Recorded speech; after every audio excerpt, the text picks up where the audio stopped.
जळगाव ग्रामपंचायतीचे सरपंच निखिलजी सुरवाडे त्यांच्यासोबत किरण सोनवणे, अश्विन दायडेसह संपूर्ण नवयुवक जे आहे तरुण एक 16 जण हे रोजगार मेळावा दीपनगरच्या माध्यमातून याच्यासाठी इथे उपोषणाला बसलेले आहे। खऱ्या अर्थानं लोकनियुक्त सरपंचाला इथे उपोषण करावं लागते। हेच दुर्दैव आहे की सरपंचासारखा मनुष्य जर कधी या गावातल्या सुशिक्षित बेरोजगारांना रोजगार मिळावा, काही आम्ही कायमची नोकरी मागता नाही आहे, ते फक्त पोटाला रोजगार जो आहे तो महिन्याला त्यांच्या महिन्याकाठी रोज त्या माध्यमातून भरला जावा, ते काम मागतायत इथे। आणि ते कामही जर कधी दीपनगर प्रशासन देत नसेल तर हे एक प्रकारे सुशिक्षित बेरोजगारांची आणि आमच्या सरपंचाची ही अवहेलना आणि थट्टा आहे की एक गावाचा सरपंच जर कधी गावातल्या मुलांना रोजगार मिळावा यासाठी उपोषणाला बसत असेल तर दीपनगर प्रशासनाने याची तातडीने दखल घ्यायला पाहिजे। आज 4था दिवस आला आहे, 4थ्या दिवशी सरपंचासारखा व्यक्ती आणि ते सुशिक्षित बेरोजगार, अरे नाही रे, ते नोकरी नाही मागताय, कायमच्या नोकऱ्या नाही मागताय, ते फक्त रोजगार मागताय, रोज तिथे भरला जावा, काम केलं जावं आणि स्वतःच्या कुटुंबाचा उदरनिर्वाह करा यासाठी ते मागताय। आणि त्याकरता दीपनगर प्रशासन जे आहे ते वारंवार मला असं वाटतं त्यांनी दुसरं उपोषण केलं आहे। बन्यारखेडाने जळगाववाल्यांनी स्वतः केलं होतं आणि विल्लाळ्याच्या माझे युवक त्यांनी सांगितलं आहे की निस्ती अंधाधुंदी चालू आहे दीपनगरमध्ये खऱ्या रोजगार बेरोजगारांना न्याय त्या माध्यमातून मिळत नाही आहे। म्हणजे हा एक प्रकारचा अन्याय त्या माध्यमातून याच्यामध्ये होतो आहे।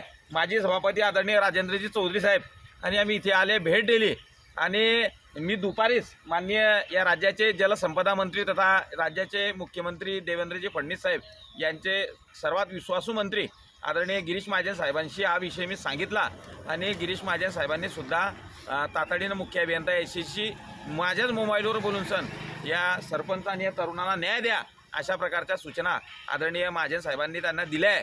तरी उद्यापर्यंत आम्ही वाट पाहू, जर कधी ते दीपनगर प्रशासन या तरुणांच्या रोजगाराच्या संदर्भात जर कधी त्यांना न्याय देत नसेल तर मग मी सर्व वरणगाव शहर आणि परिसरातल्या लोकांना विनंती करतोय की दीपनगर वीज निर्मिती केंद्र हा पश्चिमेकडे आहे आणि हवा जी आहे ते पश्चिमेकडून पूर्वेकडे येत असते, त्यामुळे साहजिक दीपनगरमधनं निघणारे राखेचे कण जे आहे ते आमच्या वरणगाव शहरापर्यंत येऊन पोहोचतात। ते जाळगाव, मन्यारखेडा, विल्लाळा वगैरे जे आहे, फुलगाव तिथं जवळच आहे।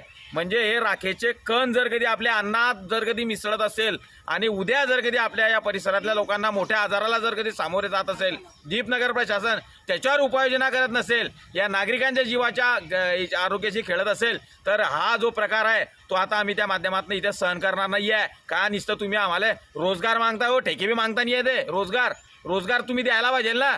म्हणजे बाकीचं जर घेताना जर कधी बाकीच्या बाहेरचे तुम्ही घेता, मग दुसऱ्या या भागातले लोक जे आहे ते तिथे घेतले जातात, बाकीच्या याच्यातले घेतले जातात। मग या वरणगाव शहर आणि परिसरातल्या तरुणांवर जर कधी हा मोठ्या पद्धतीत राखेच्याद्वारे जर कधी प्रदूषण होत असेल, जमिनी बाधित होत आहे शेतकऱ्यांच्या, त्यांना तुम्ही न्याय त्या माध्यमातून देत नाही, शेतकऱ्याच्या पोरं उपोषणाला बसले आहे, त्याच्यावर तुम्ही जर तोडगा काढत नसेल तर एक गंभीर बाब ज्या माध्यमातून जे आहे दीपनगर प्रशासन याच्यामध्ये करते आहे आणि हे आम्ही खपून घेणार नाही। आदरणीय देवेंद्रजी फडणवीस साहेबांचं हे सरकार आहे।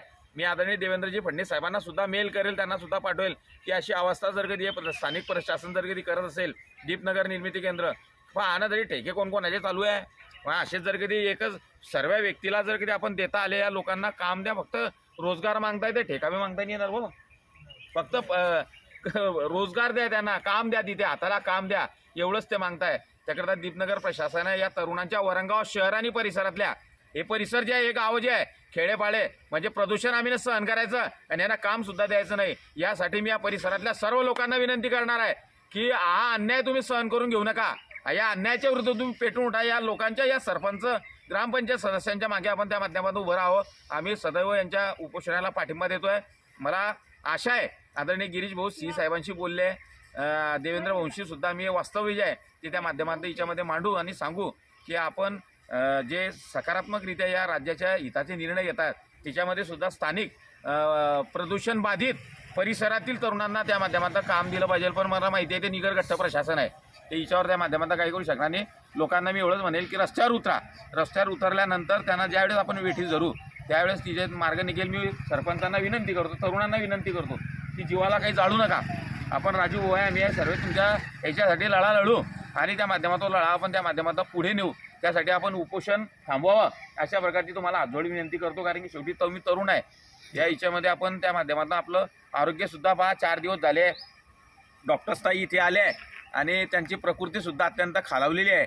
आणि एवढ्या परिस्थितीतसुद्धा चौथ्या दिवशी दीपनगर प्रशासनाचा कोणता अधिकारी जर कधी येत नसेल तर म्हणजे तुम्ही या लोकांना मारायला बसल्या का? एकीकडे राखेचं प्रदूषण बी करायचं, मारा जोरामध्ये पश्चिमेकडून पूर्वेकडची हवा आम्ही ना खायची प्रदूषण बाधित हवा, आणि इकडनं रोजगारही द्यायचा नाही. असा हा जो प्रकार चालू आहे दीपनगर प्रशासन अत्यंत निर्दयी आणि या बेरोजगारांची थट्टा करणार आहे. त्याकरता मला काही कोणाला दोष द्यायचा नाही, पण याला न्याय त्या माध्यमातून मिळाला पाहिजे. यासाठी आम्ही उद्या सी साहेबांना त्या माध्यमातून भेटतोय. आणि यांनी उद्या जर काही न्याय नाही मिळाला तर परिसरातल्या सर्व तरुण भावांना मी विनंती करतो की आपण बाहेर पडा आणि दीपनगर वीज निर्मिती केंद्रावर याचा जाब घ्या, स्वतः न्याय मिळून घ्या. त्यासाठी आपण स्वतःच आपल्या रस्त्यावरची लढाई लढावं लागणार आहे.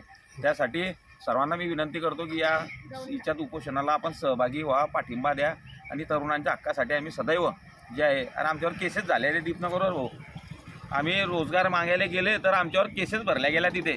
म्हणजे नाना चौधरी जे आहे, सर्व आमचे कार्यकर्ते जे आहे ते भाजपाच्या कार्यकर्त्यावर केसेस, सत्ता असताना सुद्धा या निर्दयी अधिकाऱ्याने आमच्यावर केसेस भरल्या. आता 25 तारखेला आमची तारीख होती. म्हणजे असे अधिकारी यायला काही सत्तेचे घेणं देणं नाही आहे. त्याकरता या प्रदूषण बी आम्ही सहन करायचं, केसेस बी आमच्यावरच त्या माध्यमातून करायच्या. त्याकरता मी तुम्हाला सांगतोय काही जीवाला जाळू नका, बाहेर उतरा. आम्ही तुमच्यासोबत त्या माध्यमातून याच्यामध्ये राहणार आहे ना. न्याय जिथपर्यंत मिळत नाही तिथपर्यंत आम्ही स्वस्त काही बसणार नाही. शेवटी या वरणगाव परिसर हा महत्त्वाचा आहे. त्या परिसरात त्या बेधुंद चालू आहे, त्याच्यावर कुठेतरी आळा बसला पाहिजे, अशी मी मागणी दीपनगर प्रशासनाला करतो. धन्यवाद. जय हिंद, जय महाराष्ट्र, जय वरणगाव.